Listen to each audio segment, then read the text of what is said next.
Hey everyone, Michael Jamin. So part two of what does a showrunner look for when reading a script?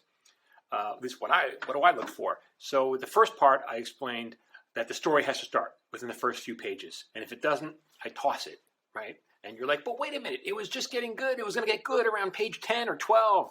Well, too bad, right? And you're the same way. You're no better than I am. If you're watching a TV show or a movie and you can't get into it, or are you going to just stick around, or are you going to change the channel and find something else that does grab your interest? So you're no different. We're all the same. You got to get that story going.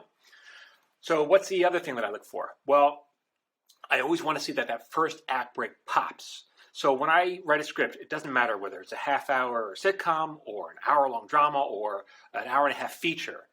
I always break down the script into about 8 points, which I always keep in my mind when we're first outlining the idea.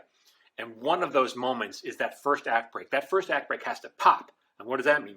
It means it kind of has to promise something, so that if you were to go to commercial, your audience would be like, ooh, I'm not going anywhere. I want to find out where this goes.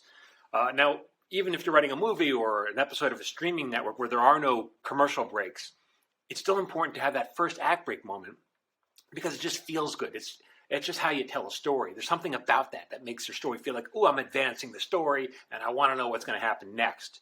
So that first act break has to pop. It has to feel earned. It can't just come out of nowhere, but it has to also feel like, ooh, okay, I want to know what's going to happen now.